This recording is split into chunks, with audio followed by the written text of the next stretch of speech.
What happens when a company grows, but they lose the heart and soul that made people care about them in the first place? In this episode, I'm joined by Brad Casper, the CEO over at Heart and Soul Marketing, where we talk about what it takes to keep purpose and personality and emotional connection alive as the brand scales, and why so many companies lose this along the way.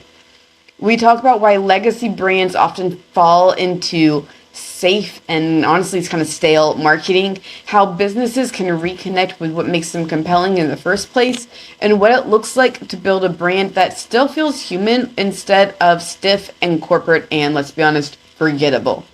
So with that being said, let's dive into the episode. Brad, welcome to the show. Thanks, Allie. It's great to be here. So, Brad, I introduced a little of the professional side of you, but tell me in a sentence or two, or maybe even a story, who are you as a human? What is bringing you joy right now?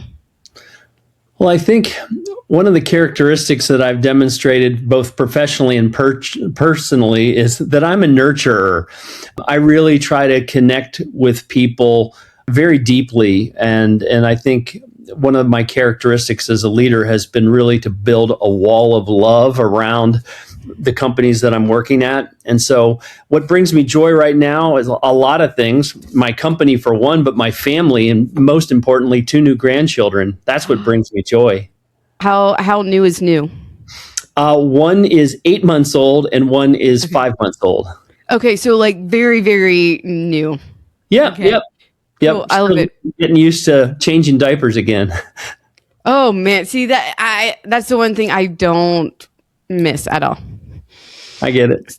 So going into all things marketing and business growth, one of the things that we tend to see as a trend is that when businesses start, the CEOs, the leadership is full of passion, inspiration. But as they tend to grow and scale, they tend to lose their heart and purpose and become just another pick your type of company. When you see this with the clients that you're working with, what is usually the cause behind all of this? Well, I guess beginning within our own company, I can see how that could be true. When you name yourself Heart and Soul, though, boy, you better keep your heart at the forefront of everything you do. And I think one of the things that we do especially well within all of our soulmates is show passion and enthusiasm. We don't, even when the pressure is on and there's commitments and there feels like there's too much work and not enough hands to do it, I think we do a really good job of keeping that enthusiasm and passion burning. Conversely, I do think sometimes I come across legacy brands where people have been in position for so long and maybe their business environment is, boy, 1/10 of a share point would make me really happy. Well, it's hard to get excited about 1/10 of a share point. Conversely, when you have a newer client, a disruptor, a challenger who really might be growing rapidly, and we have several of those on our roster, that's when you can see there's just so much more excitement in what they're doing because they really feel like they're on this little mini marketing jihad. How can we make a difference? And those are really exciting clients to work with. So when you have a client that has that level of excitement and passion and you're helping them grow and scale, how do you make sure, especially as like teams expand, as vision expands, that you don't lose kind of the heart and soul? Because it's easy to do and to get into the grind and the numbers and miss kind of the purpose behind what you're doing. Well, I think one of the things that fuels us, of course, is a great relationship with the clients themselves. When we have weekly status reports, et cetera, and oftentimes these are Zoom or Microsoft Teams related, making sure that our passion and our enthusiasm for their work doesn't become just another checklist mentality. How do we infuse those meetings with fun, with laughter, and collegiality? Because that makes even the worst of times better. And then secondarily, I think we just, really love to be problem solvers. And which marketer and which client doesn't come to you with at least 1 or 2 problems a week? And as long as you can get excited about, okay, didn't see that one coming, but we can get fired up about that. I think that just fuels us and prevents us from becoming complacent. And every week when we get our teams together, we remind people of our core values and our unique reasons for being. And sometimes we just need to repeat for people that one of the best things that our clients often tell us is that we're the best part of their day. And that's why a lot of us get out of bed. I like it. Okay, so you mentioned Zoom calls and team meetings. How do you bring fun into those? A lot of times, and this is true both internally and with our clients, the chat feature that is present in most of these remote work sessions provides a wonderful background for mild humor, jokes, providing links, memes, etc. And so I think that people, and including our clients, have become accustomed to the fact that we don't want the meeting to just be about business. We want to make sure that we enjoy what we're doing. So we spice it up. We don't wear costumes or anything like that, but we often use the chat and then just other amusing anecdotes that we've seen out there in the world or on social to pepper the conversation. I like that. And it's interesting because what I've seen, and maybe this is just me, but as a brand gets more corporate, it's easy to lose that fun and get into like the corporate stiff identity. And the more you can break that, I think, to bring the humor, to bring the joy, to bring the human into kind of every aspect of the business, the better your team's going to feel, the more you're going to grow. Is that something that you see is true as well? Very much so. And I worked at some of the more tried and true institutions. I worked at Procter & Gamble long before there were Zoom meetings and Teams meetings, et cetera. But you're right. I think, unfortunately, sometimes the corporate bureaucracy can make people conform to a type of behavior. And who said that? I mean, if we spend 8, 9, 10 hours a day working, why can't we find joy in that? Why can't we have fun? Because we do more of that than we do sleeping. And so I think it's important that we try to make everything a moment of a little bit, and let's face it, the world around us, whether it's the politics, the war, whatever it is that's out there, damn, there's enough things weighing us down. We got to find things that lift us up. I like that. So if you have a company that's knowing that they lost a little bit of their original purpose, they've lost a little bit of the spark, how do you go about helping them rediscover that? I probably wouldn't overtly say, wow, you've lost your purpose, but I would probably say, I would try to find ways of creating some optimism about their situation, whatever it is. Maybe they've lost market share. Maybe they've lost facings at a retailer. Maybe some big capital investment didn't come through that they had been. Try to pivot away from that and focus on the things that are still working. And typically, and we found this in some of our travel and tourism accounts, where sometimes if you just bring people back to what is it that makes you proud of this place that you live or this place that you visit, when you can get the conversation to go back to why it is I'm here, all of a sudden some of those problems start to diminish and people start to focus on, this place doesn't suck that bad. I love that. So a lot of what you guys do is helping people change how their brand is perceived. Does That's that correct. feel true? So tell me, if you have a company that's like, we need to change how our brand is perceived, where do you start with all of that? Well, I think it starts with understanding what is being said right now, what is the current status. And let me give an example. Working in the travel, and I mentioned this a minute ago, working in travel and tourism, one of our clients said to us, before we figure out how we want to market this brand, if you will, to outsiders, let's find from insiders, people who live here, what makes this place special. And what we found is the perception, the outside perception, the one that often became part of a meme or a joke, was kind of trite. And when you found out from the people, no, that's not how I see it. They're missing this and this and this and this. The excitement led us to, wow, There is so much more here than meets the ear or meets the eye. And that's what led us down to a path of let's go ahead and overtly change that perception by focusing on the benefits that we've heard come from others, and then providing a few points of RTBs, as we like to call it, reasons to believe that that benefit is true. And whether that's working in consumer packaged goods, travel, tourism, banking, you name it, it's once you better understand how others see the product or the place, then all we have to do is try to make more people think that way than the ones that have these preconceived notions. So we love to change paradigms. It's fun. Okay, you used a phrase, reasons to believe. Tell me more about that.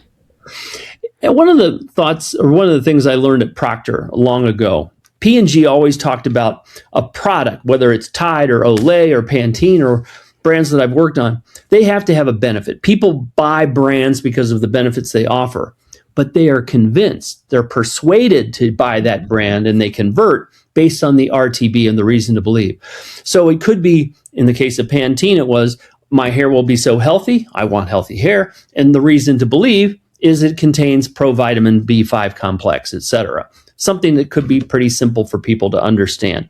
When you live in the state of Arizona and people have a perception that, God, it's always just so damn hot or it's so brown, well, we can change that by saying, no, it's vivid. And there's places, we have all these ecosystems that allow for a broad cross-section of climates, et cetera. So again, every benefit typically does better when it has a reason for you to believe. And if it's differentiated from your competition, it's even better. How does reasons to believe differentiate itself from straight normal features? Sometimes they're interchangeable, but a reason, when I used to help market appliances have tons of features.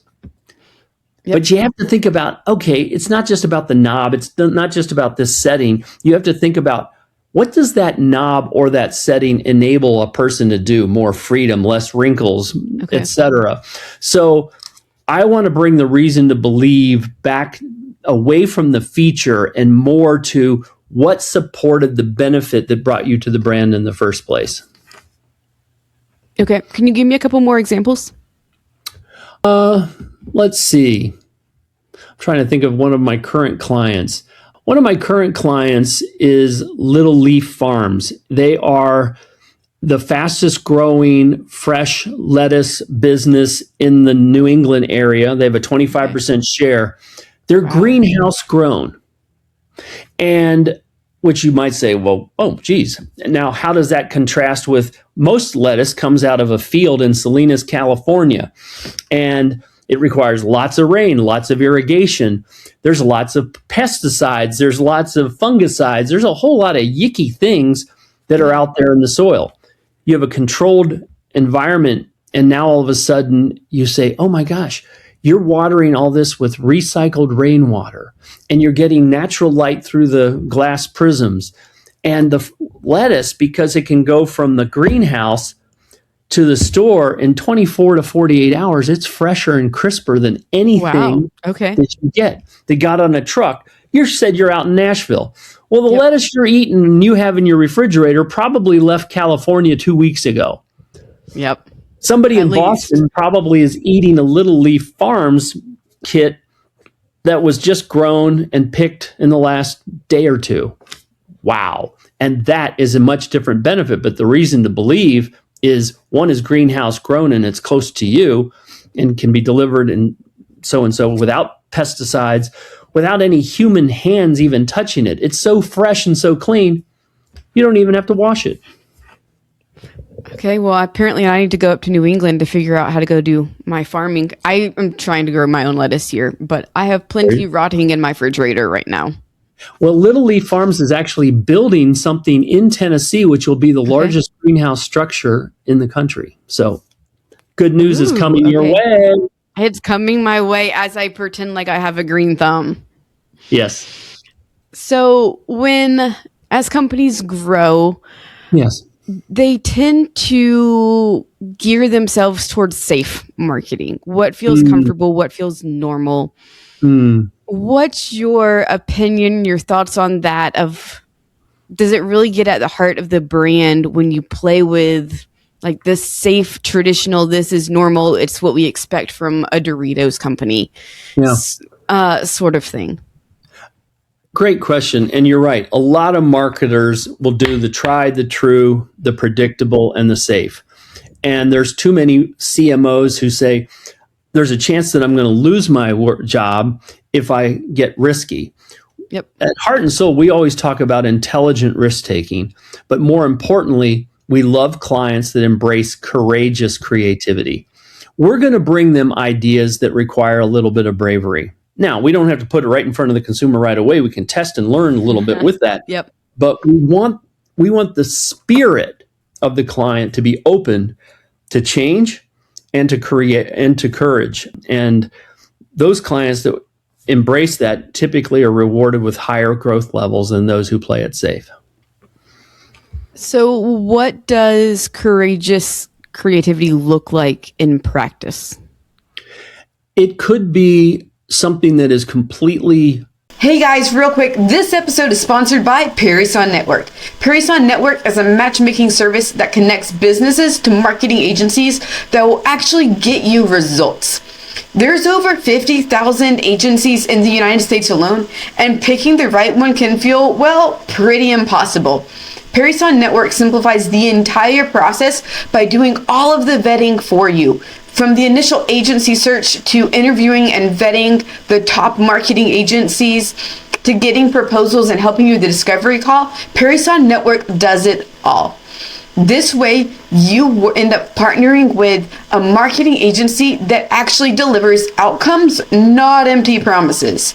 If you're ready to stop wasting money on marketing that just doesn't work, visit ParisonNetwork.com and get your free agency search started today. That's ParisonNetwork.com, PERISSON network.com. Unfamiliar to an industry or a category, having the bravery to do something. We just won a new client in New England beyond the one I mentioned at Little Leaf.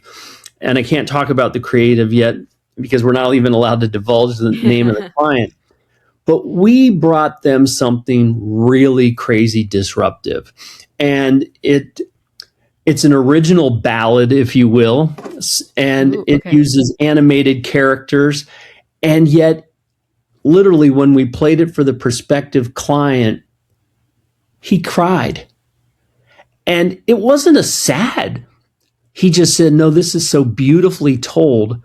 And I can see how all my employees, starting with my employees, are going to find that you've respected them, that you've reflected their hard work in this beautiful 30-second ad.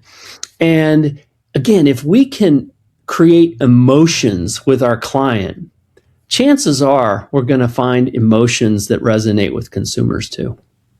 I love that. Do you have a story of courageous creativity that you can share?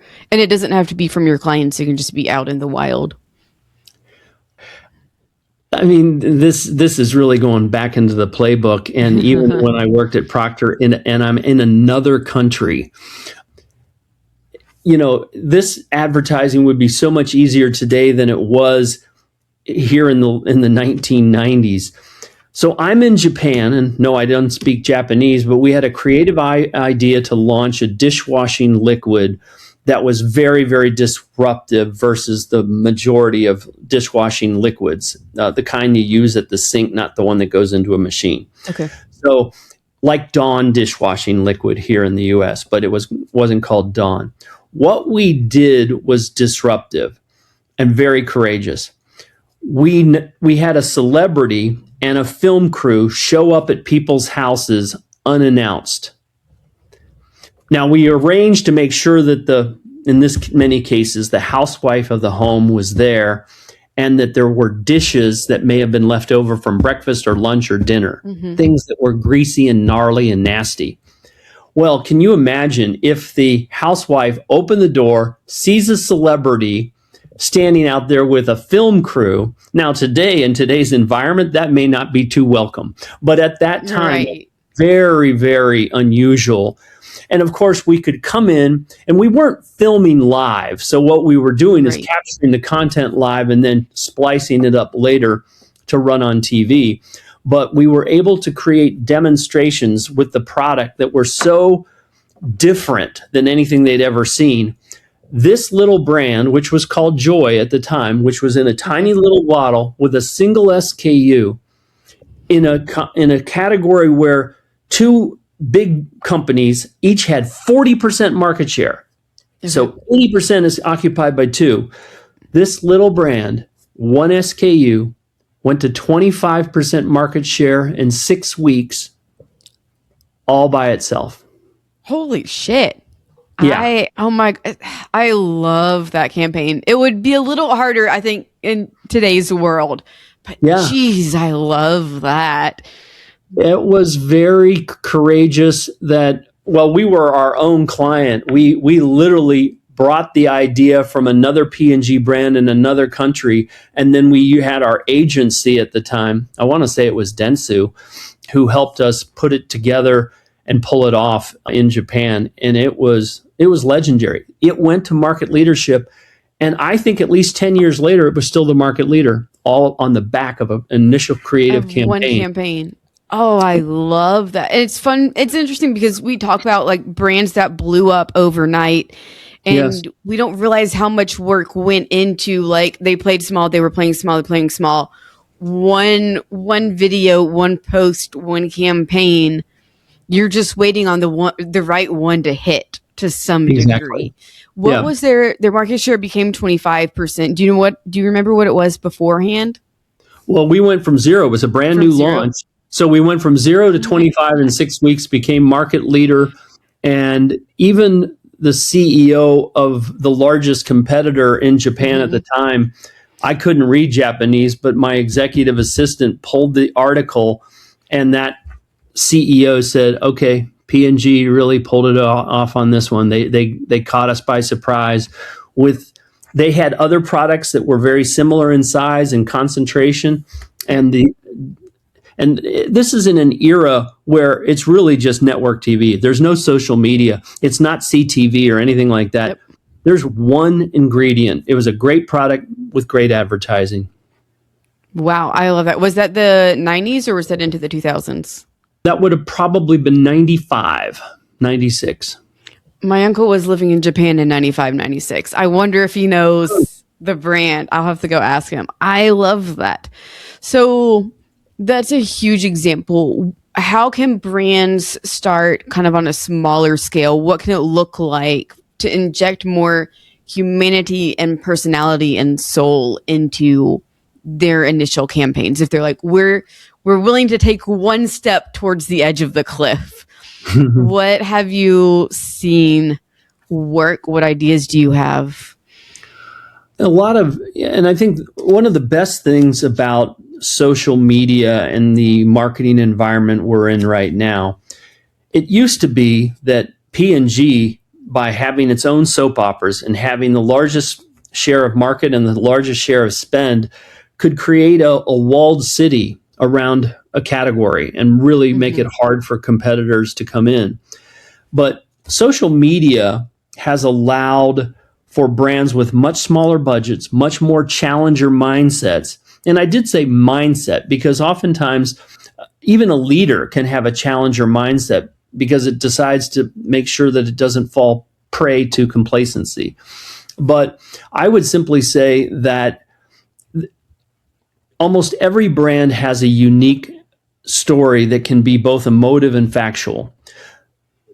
A certain amount of facts are probably necessary. Some clients, and I've been approached by a company that we may or may not go after, and they've hit me with a lot of data. Okay. And there's some hard-hitting facts in there. The question is, how important are those facts, that lab data, et cetera?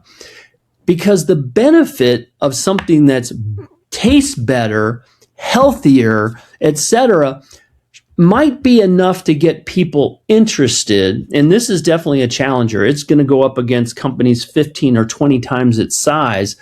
Okay. And you got to be careful picking a fight with a bully who's 15 times larger than you. And Okay. the point that I want to make to them is, listen, I don't think you have to put somebody or something down in order to lift yourself up. In the old days, if you had product superiority, you felt that part of the reason to get that out was to say, well, this other one sucks. They have this and they're dilute, or this doesn't work. If you've got product superiority, you don't always have to resort to denigrating the competition. Yep. When there is a population out there that is just looking for something to uplift them. And that's where these emotions and smaller stories, and if it's a DTC company, meaning direct to consumer, and you don't have to worry about shelf space, get your foot in the door, get your product in the door. Then you've got a relationship with the consumer, and you can convey your lab results and make them feel good about that purchase. But first of all, let's remind them you bought it for the taste, for the great product that it is, and the sustainable way in which it was raised. I love that. So, looking ahead, how do you Yes. think branding and emotional connection will evolve, change, pivot over the next couple of years? That's a good question. I haven't thought of it that way. I'm sure it will. You know, the environment that we're in right now, and I don't want this to turn into a geopolitical conversation any more than you do, but there's a lot of anger out there. There's a lot of bitterness. It's a very polarizing left versus right, red versus blue, right versus wrong. And I think there's a lot of people who are just anxious for a time where kindness and civility and respect play a role again. And it'll be interesting to see, again, without trying to be too political, this is No, you're America's 250th birthday. This is the anniversary. There's a lot of activities, a lot of brands who are going to rally around the flag. Now, isn't it interesting that the flag has almost become significant or associated with far right wing ideology? And yet, if you're just buying into America for America's sake, not because it's MAGA or anything else, I think there are going to be those clever marketers who can play on that emotion of authenticity without crossing the line into this is political. Now, you said over the next several years, I think what will continue to win out in the long run, I think humor, I think authenticity will continue to resonate for several years. How we bring it to life will differ according to clients and the creatives who can manifest it in new ways. I like that. I think that we will at some point, hopefully, swing back, whether it's with politics, which follows and marketing that follow together, to a kinder version of marketing, because it gets kind of crunchy out there sometimes. It does. Like, And our premise when we launched this agency, Heart and Soul, in October of 2020, the pandemic was raging. yep. Kindness was not on everyone's mind. We were worried about our health. We were worried about if we don't have a vaccine, et cetera. And my partner, Matt, came across an article, or actually I think it was a broadcast out of the United Kingdom at the time, that talked about this is the precipice of the kindness economy. I don't know if the kindness economy arrived right then or there, but we said, damn it, we're going to be part of that. And that's part of the reason we called ourselves Heart and Soul. I like it. I think there's starting to be a wave of people who want to get back to the goodness that used to be, Yes. in a way that still holds space for modern values and how things and the progressive values. I completely agree. I think that is very well said, Allie. We have a while before we get there. Yeah, we do. So the next segment, this is a new segment we're trying, is rapid fire. Ooh, You are the first person I am doing this with. I'm so honored. Listen, I saw Heart and Soul. It's like he's going to be the first person I do this with. He feels Okay. fun. So first thing that comes to mind, 1 or 2 sentences. Are you ready? Yeah. Number 1, most overrated marketing channel right now. Whew, most overrated marketing channel right now. X. Most underrated Formerly marketing Twitter. channel. Most underrated? Underrated. I still think there's a hell of a lot of value in big TV. CTV is great and it's targeted and all that. I think the Super Bowl continues to remind us that there are stuff on linear TV that there's a reason for your brand to be there every now and then. Yep. And I think a lot of brands are doing, because still a lot of sports is there. But I think one of the underappreciated is still network TV. Okay, I love it. If you had $20K to grow a business today, how would you spend it? I would make sure that the first few hundreds or thousands are anchored in making sure that the brand's proposition is anchored in purpose, vision, mission, values, et cetera, so that there's cohesion around what it is that we're about to market. And then I would think about who's the audience that we're going to go to, and way are they most receptive to our message, when and where will they intercept it. Chances are at $20,000, it's not going to be TV. It's probably going to be social. Could be digital. Yep. But I think that social continues to have an endless ceiling of opportunity. We do some things on TikTok. A lot of clients are still a little bit shy about TikTok, but let's face it, there's been a lot of success born there. $20,000, I'm probably heading towards social media as a place, or some influencer marketing. Okay, I love it. What is one marketing hill that you will die on? Marketing hill I'll die on. Wow. I would say it would be that legacy brands better continue to have a challenger mindset, or the day that they stop, they won't be the market leader anymore. I like it. If you had to start a non-marketing business tomorrow, what would it be? A non-marketing business. Well, you and I started by talking a little bit about pets. I think my world would involve pets, because they are family too. And with a birth rate that's down in this country, people have a higher penetration of pets than they do kids. So I would probably find some sort of disruption in the pet industry. I like it. What is the best marketing campaign you've ever seen? Best. Wow, that's a tough one. There are so many. Naturally, I sometimes think of the things that I was involved in, but I would prefer, I think many years ago, and this, I can't even remember who was running Budweiser at that time, but a lot of their advertising really, became part of the cultural conversation. And whether it's WhatsApp, and there was just a kind of a modern urbanness to it, that it became the lexicon of marketing, and it didn't.